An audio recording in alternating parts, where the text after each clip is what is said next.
దేవుడు ప్రతి ఒక్కరికి అంటే ఈ డెస్టినీ ప్రతి ఒక్కరికి 24 అవర్స్ టైం ఇచ్చింది. దానిలో 100% మన టైంని మన కోసం ఫోకస్డ్గా వాడుకున్నామా లేదా, దాని మీద మన ఎక్కువ దృష్టి ఉండాలి. కానీ గెలిచామా లేదా, ఓడిపోయామా లేదా, మనం అనుకుంది వచ్చిందా రాలేదా, ఎక్కువ ఓటములు వచ్చేస్తున్నాయి. కొంతమంది చాలా మంది చెప్తా ఉంటారు, నేను ఏం చేసినా ఫెయిల్యూర్ వస్తుంది, ఎట్లా పోయినా ఫెయిల్యూర్ వస్తుంది అని. నేను అంటాను, అసలు ఈ భూమి మీద సక్సెస్ ఫెయిల్యూర్ అనే మాటలే లేవు. ఇవన్నీ ఒట్టి ప్రపంచానికి కనిపించడానికి, అదంతా కాదు. మనం ఏం నేర్చుకున్నాం, మనం ఎంత ఇంటెన్స్గా బతికాం, మనం ఏం అర్థం చేసుకున్నాం, మనం జీవితంలో పాజిటివ్గా ఎలా ఉన్నాం, ఇవే ఇంపార్టెంట్. చాలామంది ఫెయిల్యూర్స్ రాగానే ఏదైనా ఒక ఎగ్జామ్ ఫెయిల్ అయితేనో, ఒక చిన్న విషయంలో వాళ్ళు అనుకుంది ఫెయిల్ అయితేనో, లేదా ఎవరైనా వదిలేసి వెళ్ళిపోతానో, ఇలాంటి అంశాలు పట్టుకుని అదొక పెద్ద ఫెయిల్యూర్ అయిపోయిందని, అన్నిట్లో విఫలం అయిపోయామని చెప్పి చాలా బాధపడిపోయి జీవితాలన్నీ నాశనం చేసుకుంటారనమాట. అట్లా ఎవ్వరూ ఆలోచించకూడదు.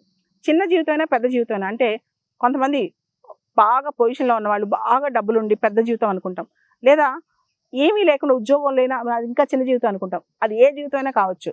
భూమి మీద చిన్న జీవితం పెద్ద జీవితం, పెద్ద లైఫ్ చిన్న లైఫ్ అనే కాన్సెప్ట్ ఏం లేదు. అందరూ ఒకటే. The end is the same. అందరూ ఒకటే, అన్ని జీవితాలు ఒకటే.